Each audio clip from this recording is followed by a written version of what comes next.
greater than it has been historically. And phosphorus is what's controlling the water quality in the pond. Pretty much all freshwater ponds, phosphorus is the key nutrient. That's the key to management. And not surprisingly, Great Herring Pond is sort of that. Little Herring Pond is a different kind of thing too. It's very large in terms of its surface area to how deep it is. So it's 81 acres, but it's only 1.5 meters deep. That means that the water column is always going to be well mixed. And because of that, it's very well oxygenated. It also has very high nutrient levels. Those high nutrient levels don't tend to sort of impact the water quality too much, but it's something to consider in terms of how we think about management. In terms of clarity and light getting through the water column, you can see a Secchi disc on the bottom of that pond almost consistently. That means that there's enough light on the bottom of the pond that plants can grow across the bottom of the pond. And back in '76, you'll see that this map on here, any of this stippled area here, that was covered in what is called waterweed or elodea. It was a little bit less dense in this area with the stripes, but again, it's not surprising given that there's good clarity in the pond. And like most freshwater ponds, phosphorus controls the water quality. One of the things when we were looking through the historic data was we had the benefit of stream flow information that the Watershed Association had collected. And we looked at that data to sort of help figure out what's going on. We're going to bring that information together with what we measured in the water column to try to sort of figure out how this ecosystem works.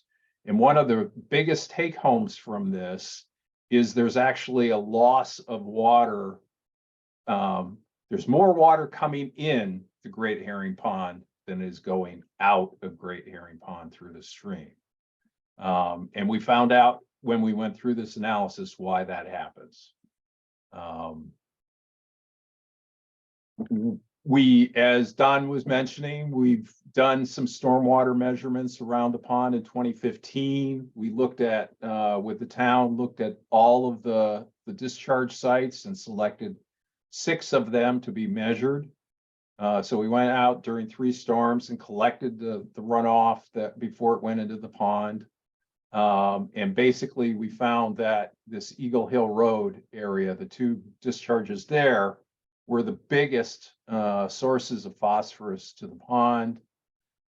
We used all of that information to come up with an estimate of what was going on with all of those stormwater systems. And it was about 6 kilos of total phosphorus that's getting in from these stormwater systems. We'll put that into context as we go through and talk about the rest of this, but it's not a whole lot of phosphorus coming from stormwater. In 2019, we went out after the town did some updates on the stormwater system on Eagle Hill Road, and it basically was about the same. We largely confirmed how much that was.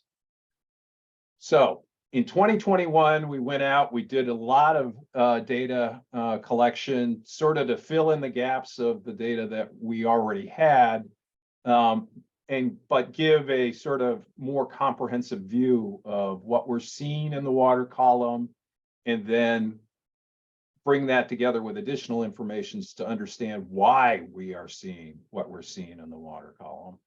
We went out and collected 10 times between April and October 2021.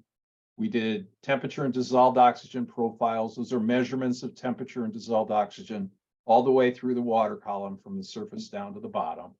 We did clarity readings. Again, that's that light penetration, how far light gets through the water column. Collected water quality samples at 3 depths in Little Herring Pond, at 8, 9 depths in Great Herring Pond. It's in Little Herring Pond, it's the whole water column pretty much. In Great Herring Pond, we're trying to get a sense of those periodic stratification that's occurring We went out and collected monthly phytoplankton samples so we can see how the phytoplankton population changes as you go through the summer. This is particularly important with all of the discussions that are going on about blue-green cyanobacteria. We collected stream flow measurements and water quality samples at the stream monthly, April through October. Redid the bathymetry, looked where the rooted plants are pond-wide, looked to see where there were freshwater mussels in both of the ponds. The rooted plants and the freshwater mussels are important considerations as we go into the discussions about management options. And then we collected sediment cores, and sediment cores are important because we know that the water column periodically goes anoxic. When you get anoxia, phosphorus can come out of the sediments. And so we wanted to determine what were the conditions, actually measure, take these cores and then incubate them from aerobic to anaerobic conditions to anoxic conditions and see how much phosphorus came out, what sort of conditions actually prompted that. So Little Herring Pond, again, well-mixed water column, temperature, dissolved oxygen, total phosphorus, total nitrogen, pigments, that's chlorophyll, phaeophytin, are pretty much similar, top to bottom, throughout the whole pond. And confirmed again, phosphorus is the key for determining management for how water quality conditions. Secchi was always, light was always available on the bottom. DO, dissolved oxygen, was consistently above the state regulatory minimum. But we did look at some of the levels of oxygen actually are above what you would see if it was just in equilibrium with the atmosphere. And typically that only occurs when you have lots of phytoplankton. So the phytoplankton photosynthesize, just like all plants, create lots of oxygen, gets into the water column so you can get concentrations above 110%. The sediments were removing total phosphorus from the water column. So they're sucking up some of the phosphorus that's coming in from the watershed, and those sediments are doing a good job of that. The rates were actually pretty high, higher than what they were in Great Herring Pond. The whole bottom was covered with aquatic plants. Again, not surprising given that the light can get all the way to the bottom. And it looked like from when we reviewed the videos that it looks like the same plant. It's probably Elodea, and it's across the whole bottom. Excuse me. There's limited freshwater mussels. They're pretty much around the margin of the pond. What we have seen in other ponds is typically aquatic plants and mussels don't particularly get along well together. So it's usually one or the other in terms of what you see on the bottom. And there was limited cyanobacteria. You would see it occasionally in some of the phytoplankton sampling, but the dominant phytoplankton were green phytoplankton until September. Phosphorus concentrations went up a little bit and you started to get a little bit more cyanobacteria. This is a very high nutrient kind of pond. That's not necessarily a bad thing, but it's just something that to sort of keep in mind in terms of when we talk about management. Great Herring Pond, on the other hand, is a much more complex kind of situation.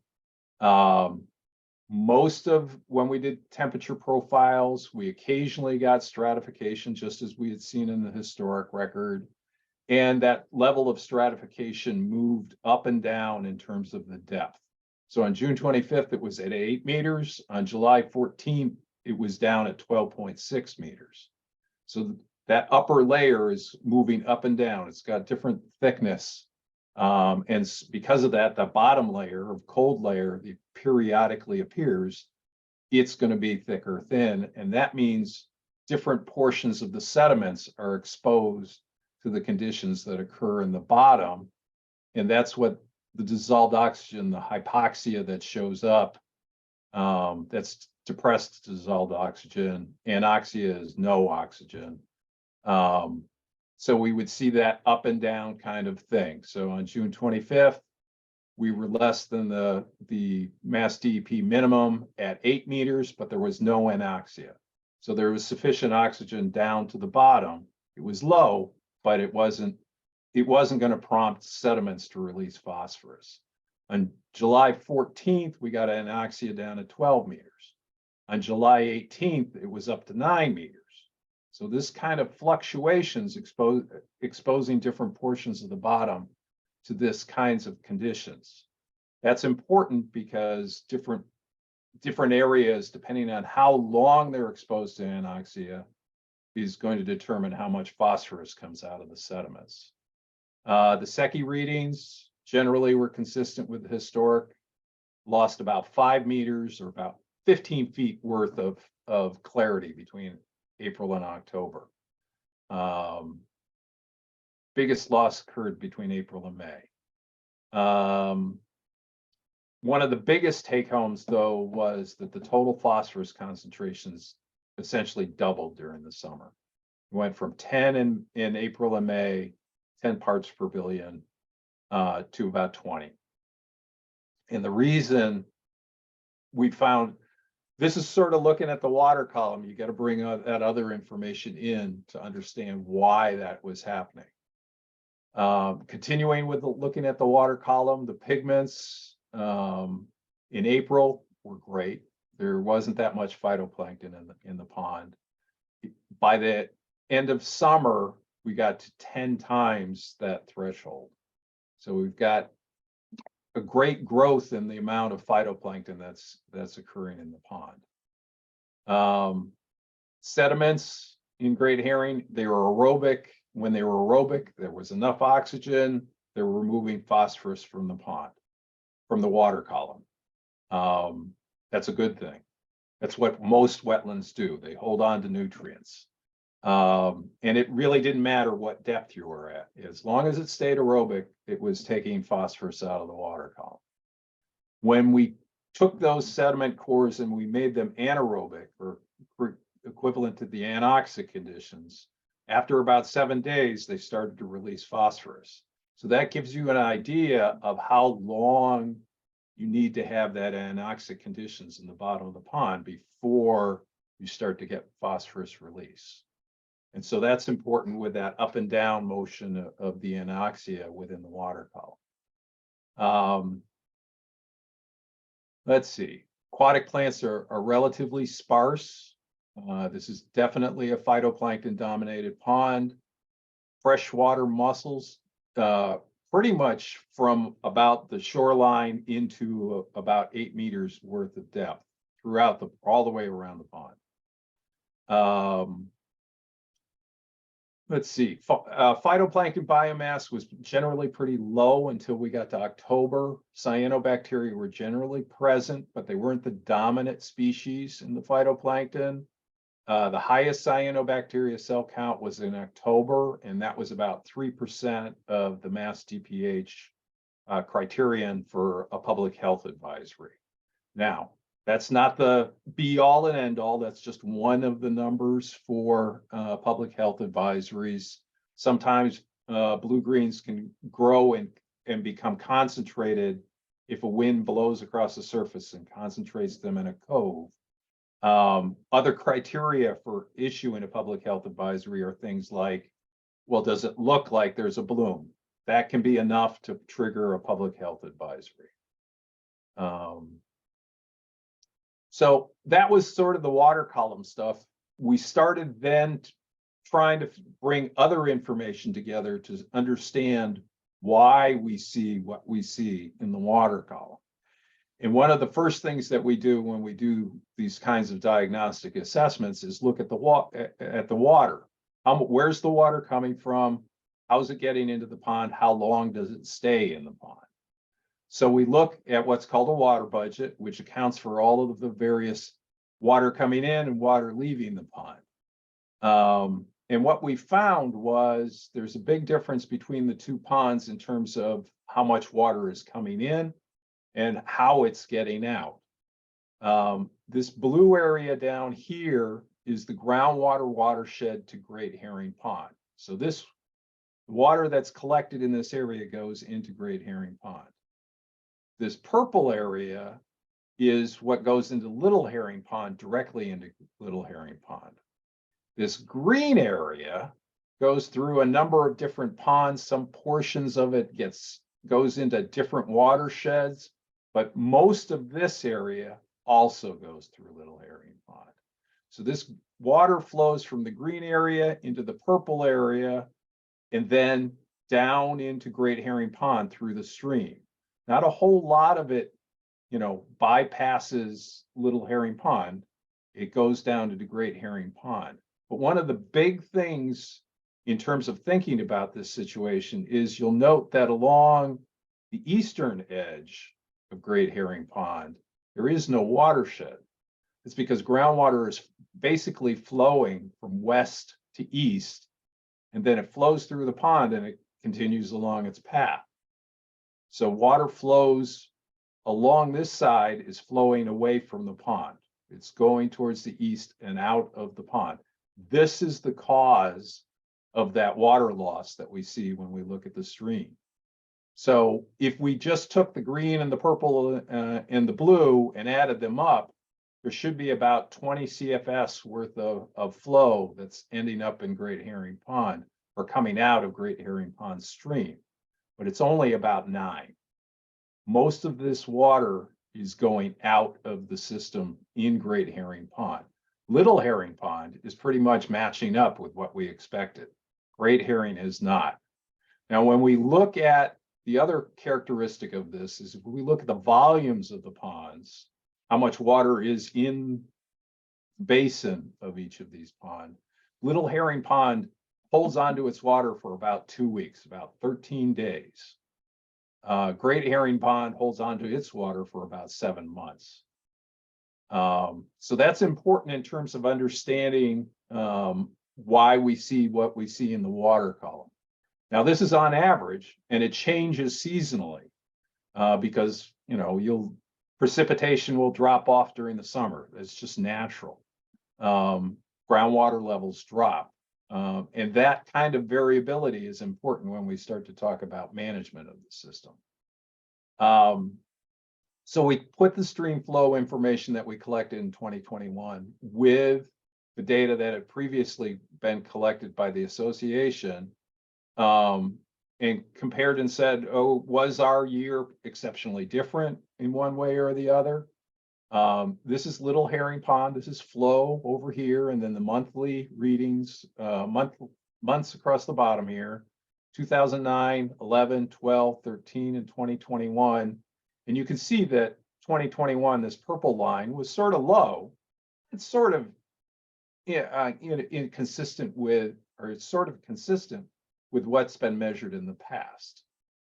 In Great Herring Pond, again, the purple line, same sort of setup, you see a lot more variability between the years.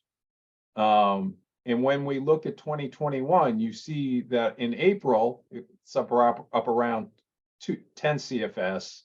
By August, it's down around 4 CFS. So there's been a big drop during the summertime. And that's important when we start to look at what we saw in terms of the water quality. So if we look at the amount of phosphorus that's in the pond, in the water column, this is Little Herring Pond. Here's the total mass in kilograms, different dates from 2021. This is a little bit of variability, but it's not huge. It's about 6 to about 11. If we look at Great Herring Pond, it starts off in April around 100. By August, it's up around 300. So there's this big increase in the amount of phosphorus that's in the water column. Excuse me. So then we need to start thinking about why we see this big increase and what are the causes of what we see, what we measure in the water column. So we look at Little Herring, and when we do that, we look at the watershed and we look at the sediments and how the sediments interact and whether there's anoxia. And if you remember, it's This is a completely aerobic system. And the sediments are actually taking up phosphorus. So when we look at little herring, it really is about the septic systems. These are the primary source. 87% of the overall phosphorus that you see in the water column of the little herring is from septic systems. And it's these purple parcels here when we went through and we did the analysis. You'll see a range in terms of what we looked at, but that's because we used a range of different groundwater travel times to the pond. If we do the same thing and look at Great Herring Pond, we get a different picture, not surprisingly. We looked at the parcels and how far the septic systems, and we got a range. It came out to about 41%. These septic systems are contributing about 41% to the overall phosphorus that you see in the water column. The biggest contributor is the phosphorus that's coming in from Little Herring Pond. So that's the 47% in this pie diagram. Now, if we go to the summertime, it gets a little bit different because there starts to be some phosphorus off of the sediments. When we went through and we did the calculations, it comes out to be about 12%. And that's based on the measurements that we saw with the sediment cores. But sort of it adjusts the way the pie is, but the sort of the take home is Little Herring Pond is still the primary source of phosphorus that you see in the water column. These properties are close to it, but they're a little bit less. So these are sort of the conclusions at this point. Great Herring Pond is impaired. It has regular deep water anoxia concentrations less than DEP's regulatory minimum. It has shallow chlorophyll and total phosphorus concentrations that are greater than the ecoregion thresholds. Ecoregion is basically southeastern Mass. And it loses a lot of water clarity during the summer. Little herring, by our estimate, is not. It's high, as I said before, it's got high nutrients, but I would not classify it as impaired. There are characteristics that I would keep track of, but at this point, doesn't seem to be too bad. And the biggest thing probably related to that is that residence time. Water is only on average in there for about 2 weeks. So it really doesn't have a chance to sort of percolate for a long time. So management wise, we've got to think about the phosphorus that's coming into Little Herring if we're going to effectively manage Great Herring. So when we typically begin to put together management strategies, the biggest thing is figuring out sort of what's your target. Where are the conditions that are acceptable? And we look at other ponds and we look at the ecoregion thresholds and everything else. Great Herring Pond has basically acceptable water quality in April. It's got high clarity, good dissolved oxygen throughout the water column, low total phosphorus. If we look at the amount of phosphorus that's in the water column at that point, it's about 120 kilos.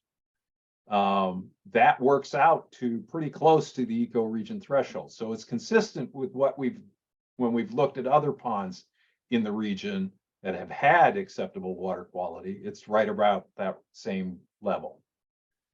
So the big thing though is if we are going to attain that 120 kilos in August, because we have this increase in phosphorus that occurs in the pond, we've got to actually have a lower level in April so that in August you have acceptable water quality. So we start to look at the different sources of phosphorus to try to sort of figure out where are the biggest pools of phosphorus, how could we manage them? There's about 90 kilos that are added from the Great Herring pond watershed. There's about 100 kilos that are added from Little Herring Pond stream flow. Most of that is wastewater. About 30 kilos from the Great Herring Pond sediments, and about 6 that come from stormwater outfalls. So those are your areas of potential reduction, things that you might tackle in terms of management. And so then we begin to move into what can we do about those different sources. And when we talked about this, we talked about long-term strategies, interim strategies, and short-term strategies. Now, long-term, since wastewater is such a key to what's showing up in the water column, really need to sort of tackle wastewater. And the best option would really be to do sewering within the watershed. That's a big infrastructure cost. It's going to take some time to sort of figure out what can be done, how you're going to do it. Can you hook up to the existing municipal treatment plant, which is 7.5 miles away? Should you build a satellite plant? How all of that might work is going to require some planning and looking at potential financial implications. It's going to take some time. So that's something for the town to work on at this point. Our estimates say that if you remove all of the wastewater from the Little Herring Pond watershed and about 60 or 70 residents in the Great Herring Pond watershed, you will meet the target for Great Herring Pond. We also looked at the option that's out there sort of for septic systems. There are some phosphorus reducing septic systems on the market right now. They are experimental. They have limits on the number that can be deployed by Mass DEP because they are experimental. But they're out there. If that was an option, that should be an option that should be further discussed. But again, this is a part of the long-term strategy. Interim solutions, we sort of broke them down into doing something in the pond or doing something between the ponds. These interim solutions are probably on the order of 5 years worth of discussion about how to do it, what's the best solution. We talked about potentially doing some sediment treatment. These are sort of the traditional alum treatment or dredging or aeration, something along those lines. But remember, this is only 12% of the summer phosphorus. You are going to get a little bit of a loss of phosphorus in the water column, but not a huge thing. We talked about doing an alum treatment higher in the water column to try to strip out phosphorus.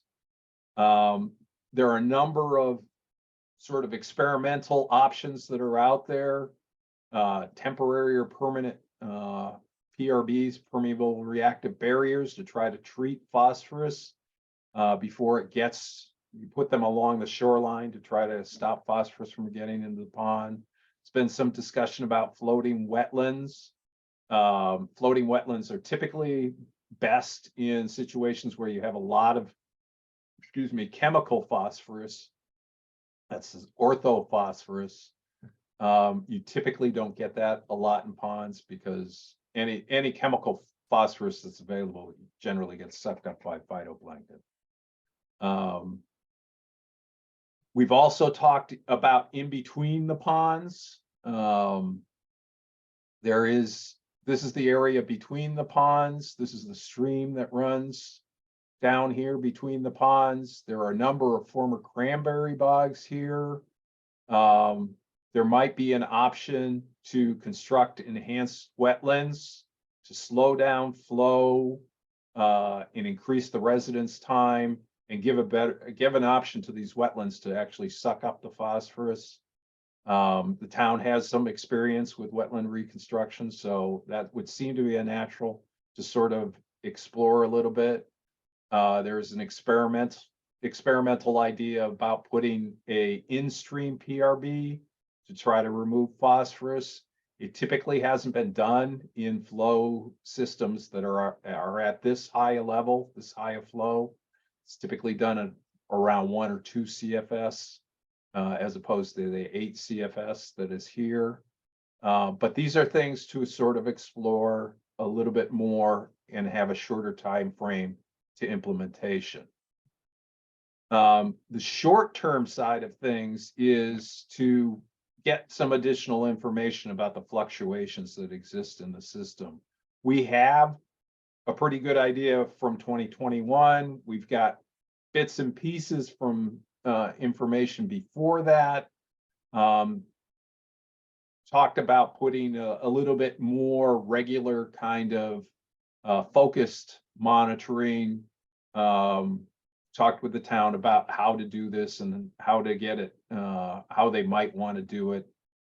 Doing water column testing over the deep spots, regular stream flow measurements, look at review of that data on a regular basis to see if additional information helps inform the management options that you might want to pursue.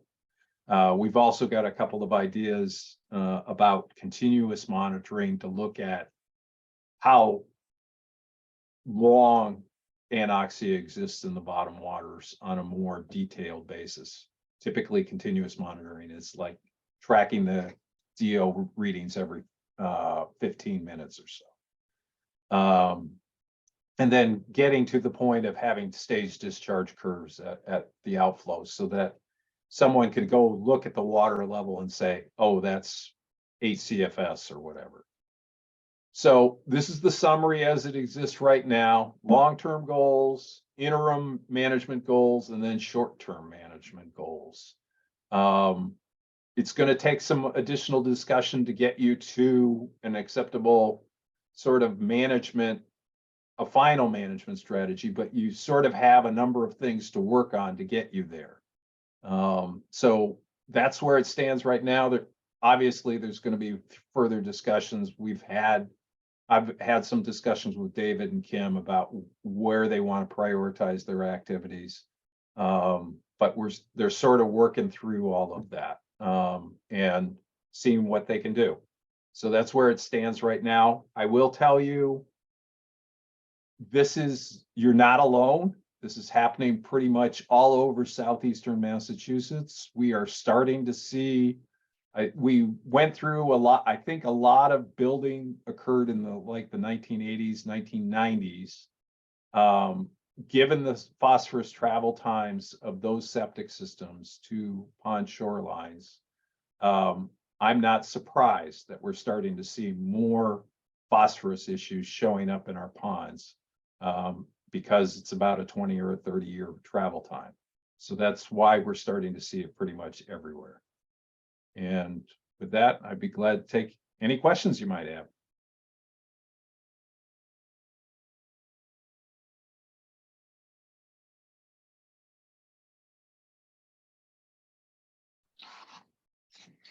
I'd like to ask a question.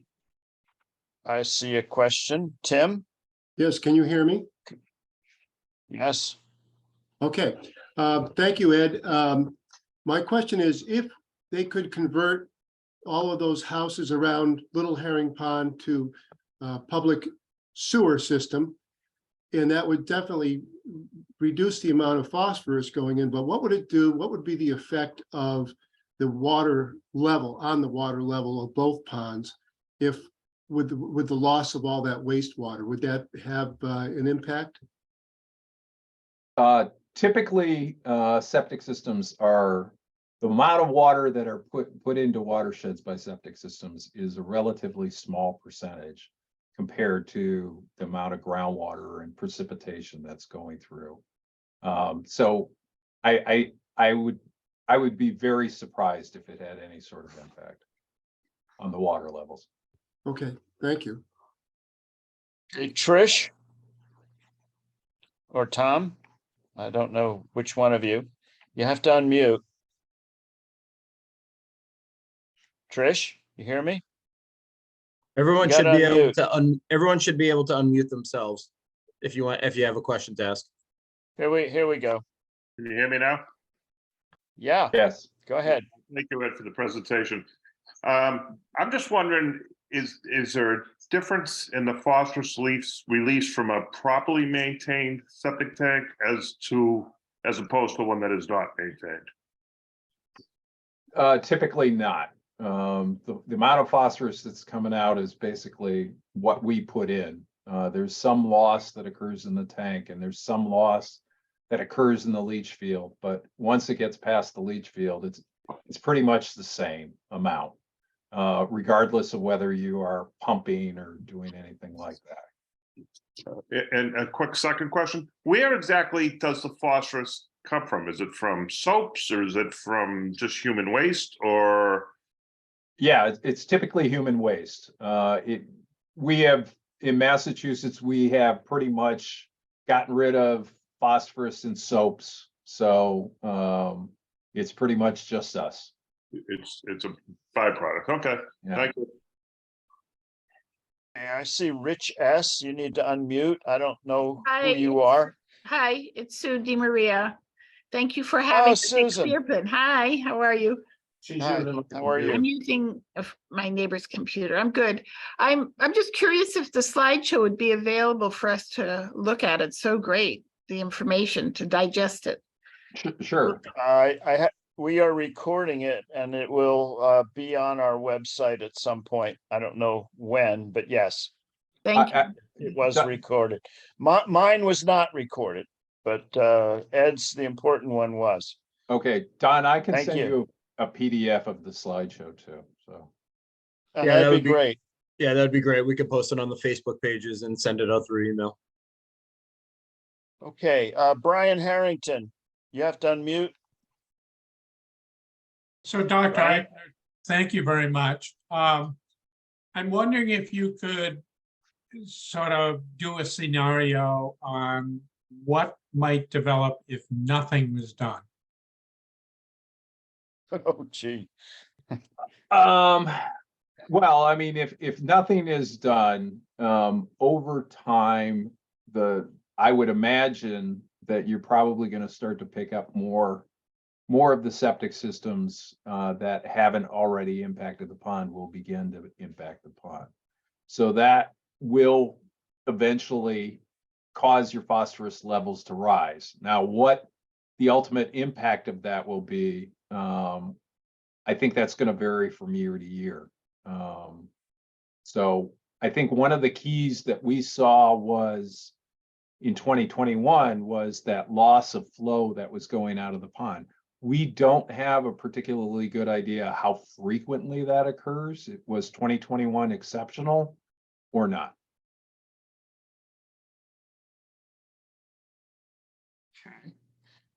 Thank you. I just want to say that one of the things that we're looking at regarding sewering is using the Red Brook sewer plant. I still don't have an answer as to whether there is excess capacity, but even if there is not excess capacity, that is much closer than the current sewer plant. And, you know, this is way out there, but we may be able to work a deal with the town's help to actually get them to take some sewage. And as you can see, there's a lot of the sewage that is coming from Little Herring Pond that is the major cause. Now, this is speculative at this point, but we don't have to worry about the 7.5 miles necessarily. There are other package plants out there. And also, I think it's really good news that Little Herring Pond is one of the major sources. There's a lot less volume. Would be a lot less money, I believe, to go after Little Herring Pond in a big way than it would be to work on Great Herring Pond. Okay, that's enough of me. Are there any other questions of Ed? I don't like to- see any more. Martha. I'd Ed? like to ask another Martha question. has her hand up and Tim. Yeah, I'm sorry. Please, go ahead. Martha, go ahead. You're on mute. No, Tim? I'll wanna go go ahead ahead? since I'm off mute. I'm intrigued by the notion that we're losing water in Great Herring Pond out the eastern side of the lake. And I'm just curious of how that water is getting out other than evaporation and the other things you listed. Do we have a leak in the bottom?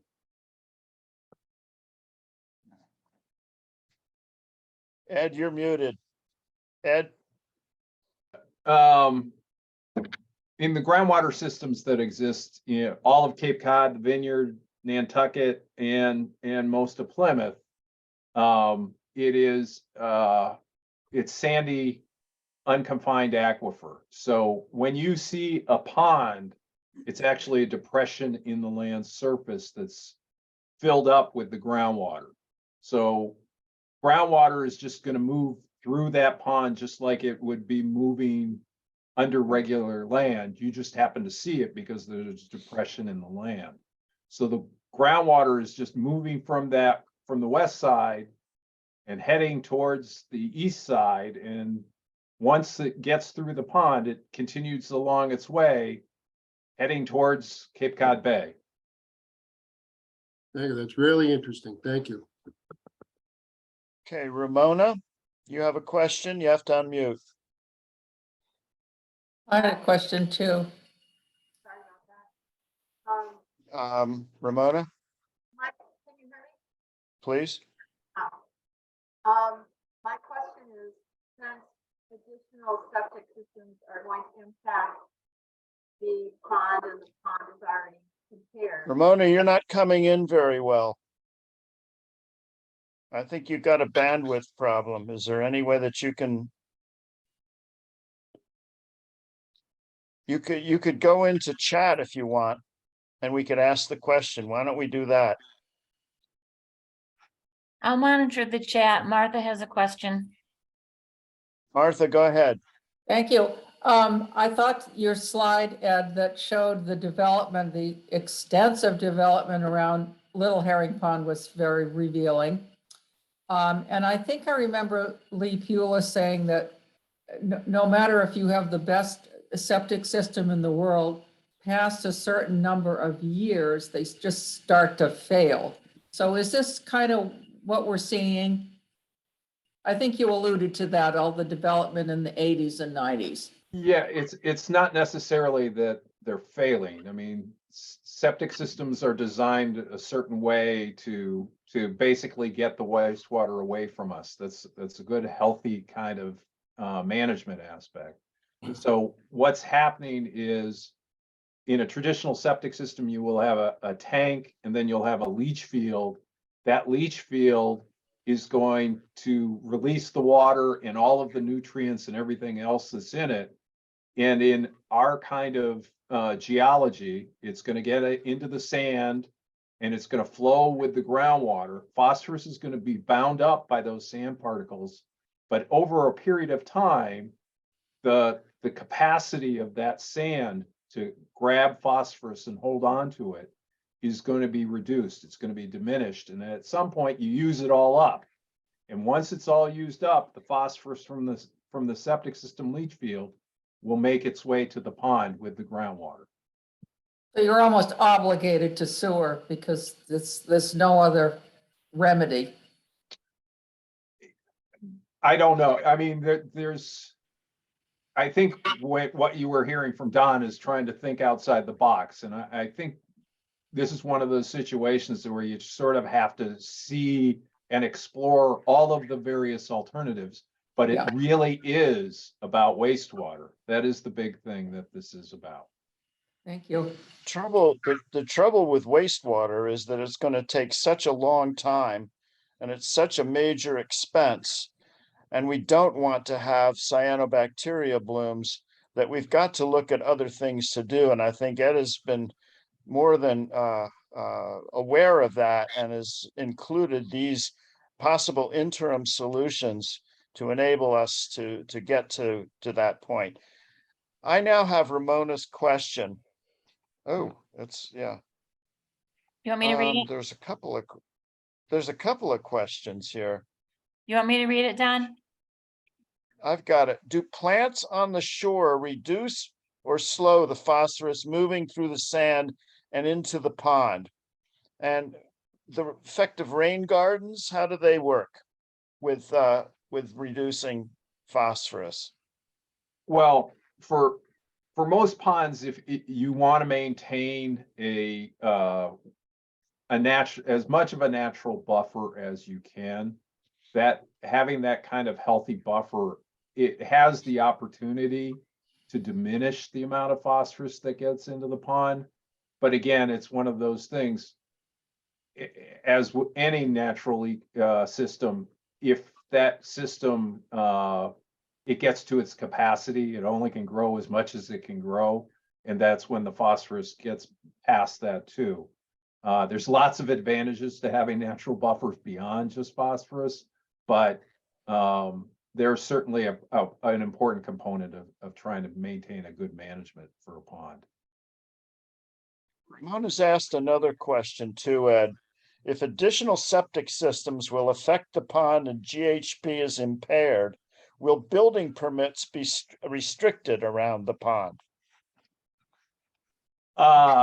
Yeah, that's a town management question. I have never seen that happen anywhere. So. Okay, I have another question from, I believe it's Kathy Shea. There's a lot of sand removal projects nearby. How does that affect the water quality in our ponds? I can't imagine that it does significantly. The only thing that's typically associated with sand removal is that you get more recharge.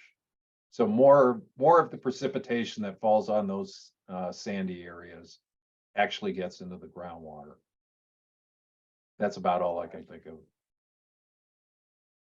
Yeah, there was a big issue, Kathy, and thanks for bringing that up about all of the sand removal and how it's reducing the natural sand barrier between the surface of the dirt or the soil and the aquifer beneath it. So the thought was brought up that there would be more problems in the aquifer because there wasn't as much filtration available. So that's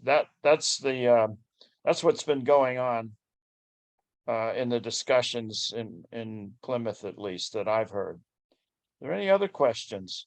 Yeah, I've got Brian, one. yeah, we got Jack. Jack, what do you got? It's Jack. a two-part.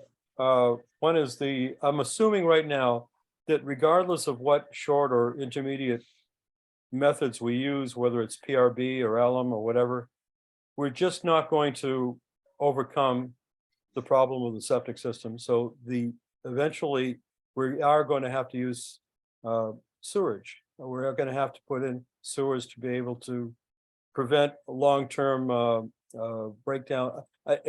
Let me know if that's incorrect, but that seems to me to be the conclusion. The second question is, I know what's going on in Cape Cod seems to be even more extreme than what we're having in Southeast Massachusetts. What are the plans going on right now in Cape Cod to ameliorate the problems that they're having, which seem to be even greater than ours? I wouldn't say they're greater. They're just a different variation. Most of the Cape is in the midst right now of what's called comprehensive wastewater management planning. And so a lot of the towns on the Cape are trying to figure out where they have to sewer, and they're bringing in all sorts of questions about their estuaries and the water quality problems that exist there, and the ponds and the water quality problems that exist in those. We're doing a lot of management plans for various communities down there, and it depends pond by pond. Some ponds, the sediments are the biggest contributor, and you would do an alum treatment or an aeration system or something like that to keep the phosphorus in the sediments, and your water quality will be okay. We're increasingly seeing a lot of other ponds, though, where sewering probably is the long-term answer. And the timing question keeps coming up about when is sewering going to arrive in the watershed? And so we're running into a lot of ponds like Great Herring and Little Herring where the question is there something we should do in the interim? How do we figure this out? And so you're not alone in that regard. Everybody's pretty much in that same boat. And it's not, as I said during the presentation, it's not that surprising that everybody throughout this whole sort of, everybody's got the same sort of aquifer system. Most people are still relying on septic systems. We're starting to see the impacts showing up in the ponds because phosphorus has these slow travel times. So everybody's trying to figure that out. I have a question from Fleming. I don't know the first name. I'm sorry about that, but go ahead, please. It is a first name, sorry. Ed, thank you for all the insight. So, I'm hoping you can help me reconcile two things you said. You said that the travel time from septic systems to the pond can be 20, 30 years. And you said that because groundwater generally flows towards the southeast, the east side of Great Herring Pond doesn't contribute. A lot of the septic systems on the east side of the lake, like anywhere on the lake, are relatively close to the shore. I would think if the movement is that slow on the scale of decades, that phosphorus might diffuse into the lake anyhow along the eastern shore. Is there any way to verify whether that's true or not? I think it's a little bit of an assumption to say that nothing is contributed from the eastern shore. It's not that much of an assumption. I mean, we have pretty much looked, I don't know how many ponds we've looked at, but groundwater is really determined. Watersheds in this ecoregion are really determined by how groundwater moves. And groundwater moves at a rate much faster than phosphorus. So if you get phosphorus that ends up in the groundwater, it's going to be carried, it's going to have a constant pressure moving in that direction, whatever that direction happens to be. Along the east side of Great Herring Pond, that groundwater is moving away. So it's pushing the phosphorus away at like a foot per day or more. And so it really can't go the other way. There is no way for it. It's just, there's the physics of it don't work. It's got to go that way. So if the groundwater moves a lot faster than the phosphorus, what is taking the phosphorus 20 years to get there? That's that whole binding up with the sand. So you've got to overcome all of the capacity that the sand has to grab phosphorus. Okay. Once you've overcome that capacity, then the phosphorus will move at the same time. So it's more of a delay than a travel time per se. Right. Okay. Yeah. Thank you. Brian Harrington, do you have another question? You got to unmute yourself. Yeah, thank you. Thank you. I'm just wondering what the effect of rainfall is on the movement of phosphorus. So if you have heavy rain years or light rain years, drought years, does that affect the movement of the phosphorus? It does to a degree, but not because the travel times are so long. That kind of fluctuation generally doesn't have that big of an impact. It's certainly going to have an impact on how much water gets into the pond, and that's probably where the bigger issues come up. So if you have low precipitation that occurs between April and October, that means that there's less groundwater that's coming into the pond. That's going to increase the residence time of water in the pond, which means your phosphorus concentrations can go up. So those kinds of year to year are probably more important for what you see in the water column rather than the travel times. Travel times are just, they take, because they're so long, it's not a big impact from year to year. Thank you. I'm going to go to Jerry for the next question. Jerry, you have to unmute. And then Tom. I know that you talked about the runoff as at street entries, street collections. I'm wondering about simple runoff. The west side of Great Herring Pond is quite steep, as well as Little Herring Pond.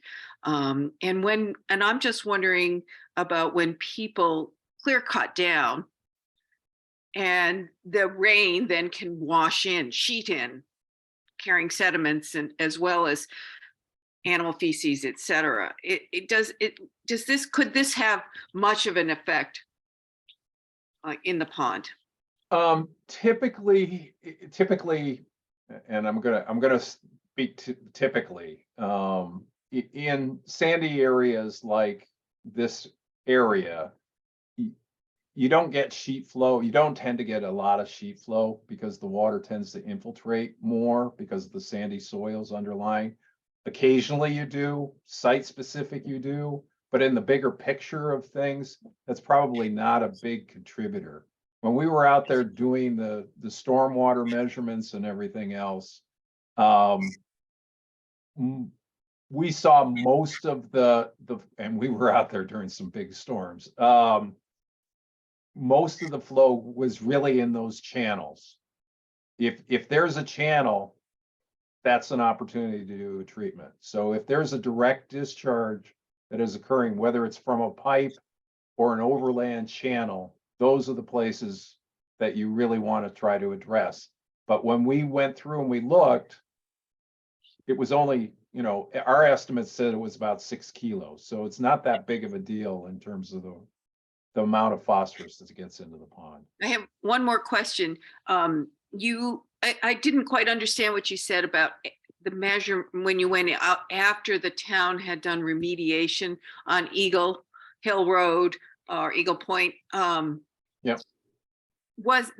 Did you say there was no difference in the amount of phosphorus coming in, or did No, it reduce? that's exactly what I said. Yeah, there Yeah. wasn't, when we went out there and measured, and admittedly, there were some issues at the one site because we were in the middle of a high groundwater period. So the pond level was actually high and the pipe, one of the pipes was actually underwater most of the time that we were trying to do that. Okay. But the other one, what we actually found that the readings were pretty much the same as we had before. And the additional insight was that there was actually runoff at a lower intensity storm, so that it sort of expanded the range of storms that are actually going to contribute runoff. So the net of all of that was, it was pretty much the same. No, that's disappointing, when you try and remediate something. Thank Yep. you. Yeah. We actually measured the next year and compared the average over all of our readings of phosphorus and saw what I consider to be a significant decrease. Maybe it wasn't significant, but we were happy. There was a dip in the phosphorus after each one of the the town actually did one on the west side, and this was the second one that we did. And after each one of those, there was a small reduction of phosphorus. But okay, Tom, enough of me. Tom, you had a question? It is. Okay, would this increase in phosphorus show up in well water, individual well water? And my second part of the question would be iron and how it relates to phosphorus in the ponds. Iron is a natural binder for phosphorus. You've got to have well oxygenated conditions for iron to bind things. Will you have phosphorus in your wells? That gets to be a really complicated question depending on what depth your wells are at in the aquifer system.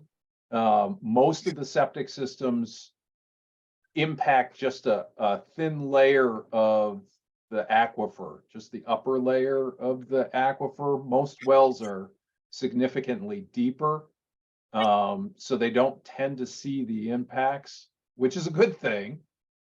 That's a good design feature of a private well, that it's deep and it doesn't get impacted. So you probably wouldn't see it if you were testing phosphorus in your well, but a lot depends on where you are relative to the pond. Closer you are to the pond, the more likely you are. Further away, you're less likely you are to see any sort of change. Okay, thank you. Okay, Fleming, that you have a answers. question? Is that good, Tom?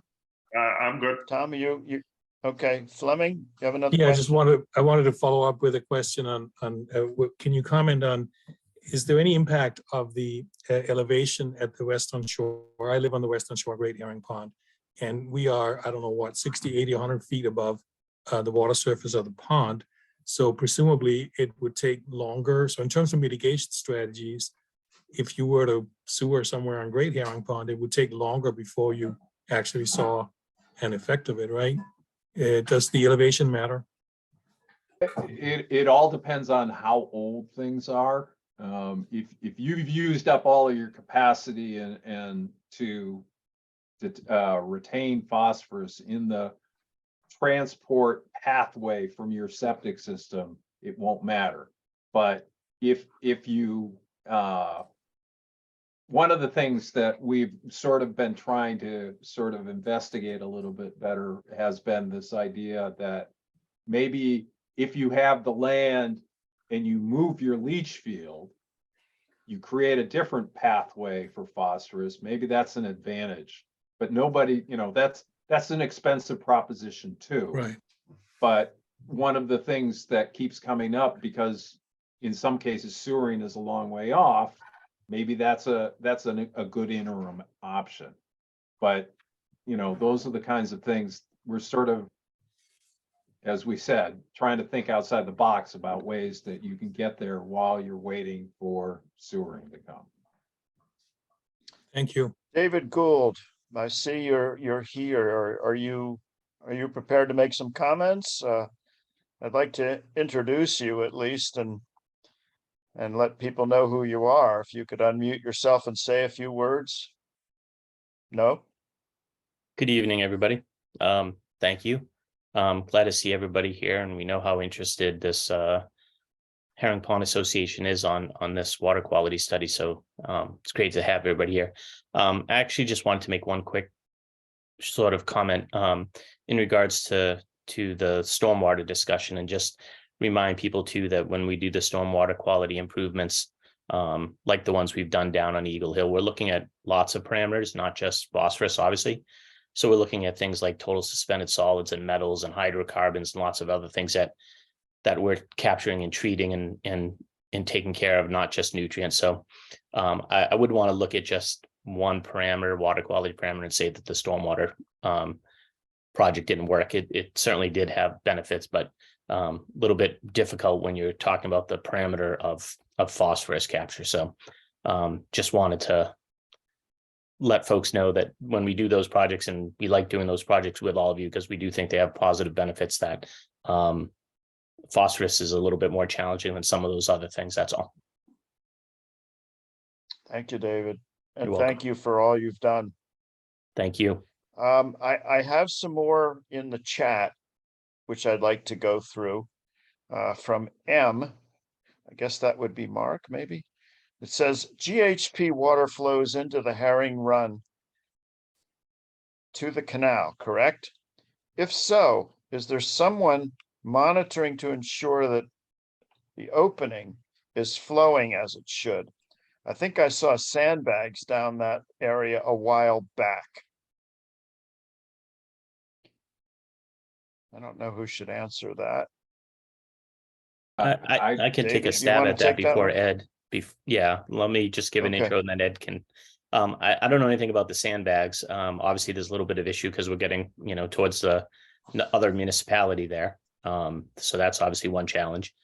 But I will say that obviously there's the Buzzards Bay Coalition, which this flows to, that has a great deal of interest in everything that happens in this part of the watershed. So there are many groups, including the state itself, that have tremendous amount of interest in what flows out of little herring, great herring in this part of Plymouth, downstream. So there's a lot of water quality data in terms of those very issues. Ed, do you want to say anything, or is that No, I pretty thought much it? that was an excellent answer. Okay. I have another question from R.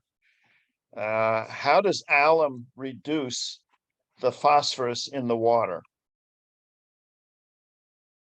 Alum binds phosphorus. And so when you do an alum application, you are creating a layer of aluminum salts across the bottom of the pond and preventing phosphorus that's in the sediments from leaching up into the water column. Okay. Michael Kellestrand has said, if it took 10, 20, 30 years for the phosphorus from septic systems to reach the ponds, if we switched everyone to town sewer tomorrow, would it then take another 10, 20, 30 years for the septic phosphorus currently flowing in the groundwater to fully flush out? And he says, and thus, are the other filtering solutions still critical in the short to medium term? It won't take that long because you have removed your source of sort of pushing the phosphorus along through the aquifer. So by having a sewer connection, you remove the water that's carrying the phosphorus. And so you don't get any of the phosphorus that's bound is not going to be mobilized. And there you've shut off the phosphorus that's coming in from the septic system. And therefore you've really sort of shut it down. So there may be some residual that's moving along, but it's not going to be any more than a couple, 3 years worth of phosphorus. Okay, Dave Clark says, is there any difference in phosphorus retention between Title V systems and cesspools? I don't know that anybody's really ever looked at that, but any of the studies that I've seen of different kinds of septic systems, generally, once it gets past the leach field or the cesspool or whatever, that's where the phosphorus starts to encounter more of the binding kind of thing. So I don't think there's any tremendous difference between different kinds. Have, I guess, a question, and that is, I understand that we've been talking about 50 kilograms in April as a target for the amount of phosphorus. Is there another number that would just keep us from having these cyanobacteria blooms that might be higher? And do we need to consider that when we look at interim solutions as being more desirable than perhaps we would otherwise? In large part, it's not just the cyanobacteria stuff that is going to be your issue. As it stands right now, Great Herring Pond does not meet dissolved oxygen situation or the minimums that are specified under DEP regulations. Now, based on what we've seen in the measurements, it may be a natural sort of feature in this pond that it occasionally does go to low dissolved oxygen. But those are discussions about effectively meeting the regulatory standards as opposed to improving to the water quality. So I think what we have right now is you need to have some reductions in phosphorus. What the impactor is going to be, how you're going to fine tune that, I think you need to get a little bit more information about how frequently you get into diminished flow out of the pond and the increased amount of phosphorus in the pond. If that is, if we get more information, we'll be able to refine potentially that number of 50 up to a higher level maybe. But at this point, that's the best information that we have. Okay, thank you. Brian Harrington, your hand is up again. You need to unmute. Yet again. Is there any information on what the herring run might bring into the system in terms of phosphorus? Not that I have seen. We in other ponds that we've looked at that have herring runs, they typically the herring run has to be very, very big to see measurable impacts. And given the size of Great Herring Pond, I would guess that you're not in that category, that it'd be a huge thing. When you have the adults come in for spawning, that is typically a large source initially of phosphorus coming into the pond. But after a while, they're in the pond. They're doing whatever they're doing in the pond, so they become part of that ecosystem. So it's usually an early season kind of thing that occurs when you have a big herring run. And you don't see that in the signals, the measurements that we've got at this point. Okay, thank you. Question for David. Is sewering an option within the town's budget? If yes, what time frame should we expect? From Trish O'Brien. So obviously sewering is extremely expensive. The only wastewater treatment facility the town has is the one facility located on Camelot, which I think Ed mentioned was 7.5 miles away. Collection and treatment is very expensive for sewer. That's why the Cape has so many challenges that we mentioned earlier. I do think that looking at options here, not just in Great Herring, but in other villages within Plymouth, sending all of that to a centralized wastewater facility probably isn't the most cost-effective way to do it. You're probably going to have smaller village treatment facilities with shorter, smaller collection systems that are less expensive.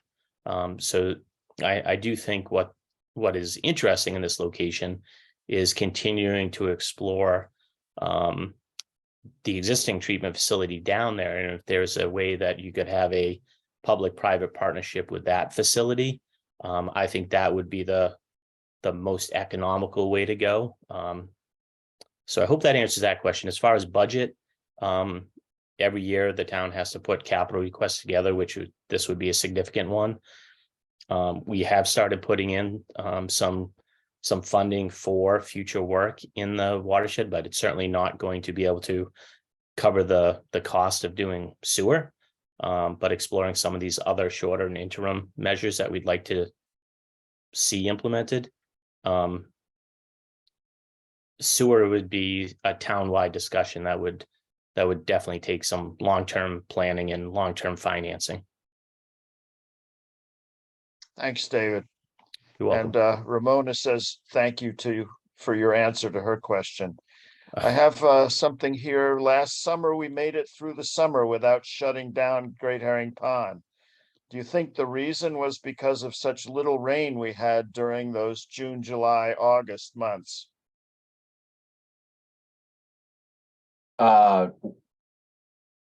Without having any particular monitoring data, it could be any number of things.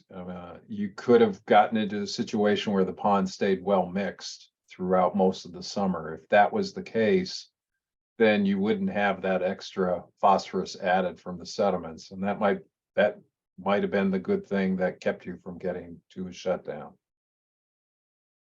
Okay. And also to David from Trish O'Brien. What will the town do for remediation in the meantime?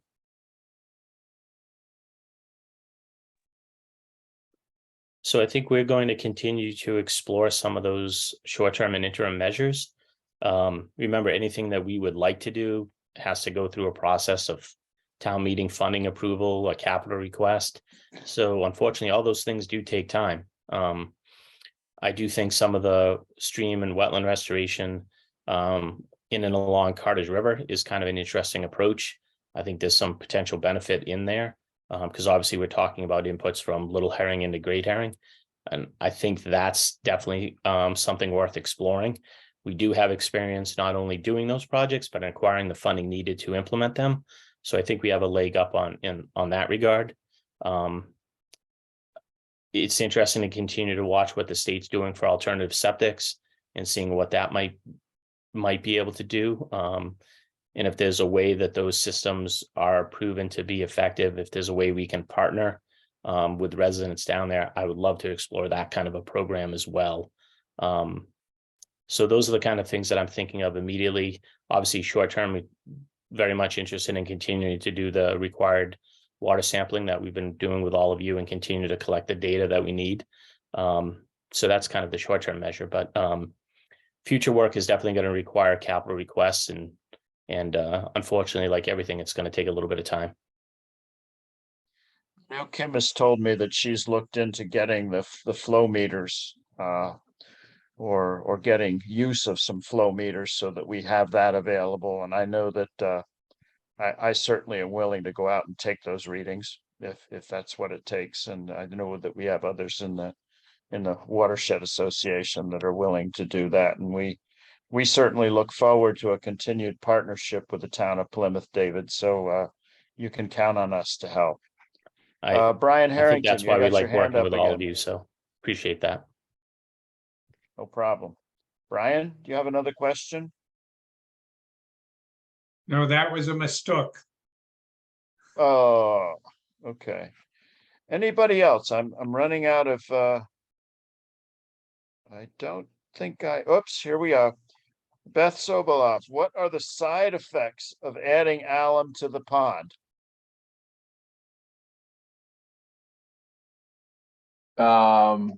Side effects, typically alum applications are down deep in the pond, so you generally don't really interact with it at all. There, you know, there's a lot of misinformation out there about alum treatments that generally when an alum treatment is proposed, it comes up in a public meeting. But in general, alum has been used pretty much since I think the earliest documentation was by the Romans for drinking water treatment. So alum's been used for a really long time for stripping out different kinds of materials out of water. And it is been used in lakes and ponds now for, I don't know, probably something on the order of 50 years for doing these kinds of deep ponds where sediments are a contributor. Alum has been used and is generally the preferred option that in my discussions with towns, because it doesn't require town staff to go out and do regular maintenance and monitoring on like an aeration system. So most towns will go for an alum treatment. Dredging is usually, you know, I don't know, 100 times more expensive than what you would do for an alum treatment. So that's why it sort of becomes the preferred option if sediments are the biggest contributor in most ponds. Kim has had direct experience with White Island Pond, and that alum treatment has lasted them more than a decade. So with no noticeable effects. So that reading that report was an eye opener for me because of the information that's out there that Ed was referring to. It's safer than we think. To David, this is from Patricia O'Brien. Seems we are in good hands. Thank you. You need to hear that from us. Okay, Rob, if the issue is nutrients from LHHP, what would it take to either treat that stream, local treatment facility, or send the stream directly to the outflow of GHP, a 3-mile pipeline? I'm not sure what that means. Let me take this one. I think it's Rob. Rob, we have been talking about putting a permeable reactive barrier in the stream between Little Herring Pond and Great Herring Pond that would take much of this in a temporary way, much of the phosphorus. The trouble with doing that as it's currently configured, the river, is that the stream flow is too fast for the efficiency of the barrier to remove phosphorus in a useful way. So what needs to be done in addition was explained to us is that the water flow needs to be slowed down and the bog areas need to be lazied out so that the water rate through the PRB will be slow enough to remove the required amount of phosphorus. I hope that answers your question. If not, then please send another one along. Any other questions?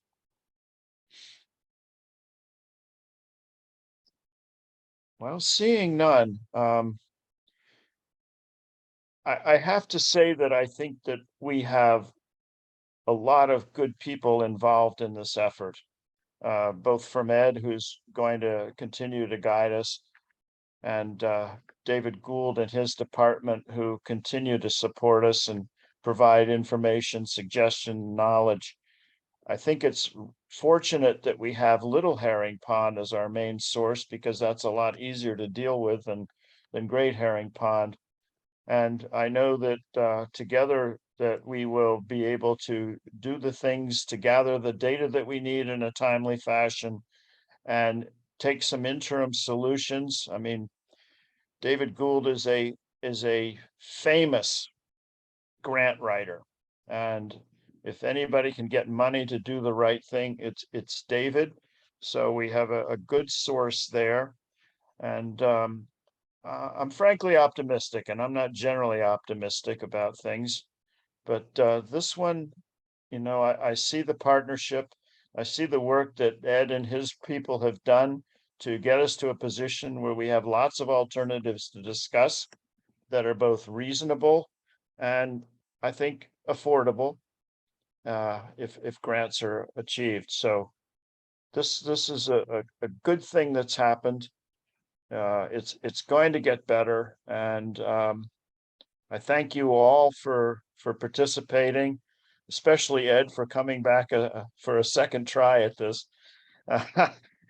We had a much better security system, and thanks to Mark, who has had to leave the meeting, and to Beth Sobolov, who is really our expert on this kind of thing, and not me. So, any final questions? If not, Jerry. This is Jerry, not go ahead.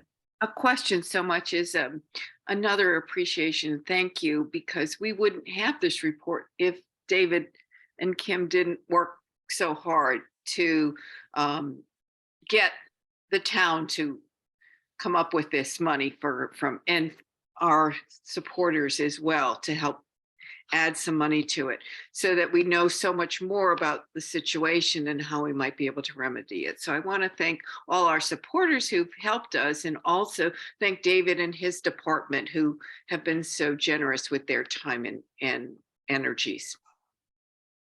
I have to add to this that I neglected to thank everybody in our watershed who, when they were asked to contribute for our portion of the water quality plan, it took us less than 2 weeks to raise that money. And I am just so pleased that we have the response in our residents and the knowledge that this was necessary and why it was necessary, because that's the real reason behind our success. We couldn't have done it without the money that's available and the knowledge that's available in this group of people, and the work that's been done by both the town of Plymouth Ed Eichner and his group and ourselves. And this is the way things work. It's really quite impressive.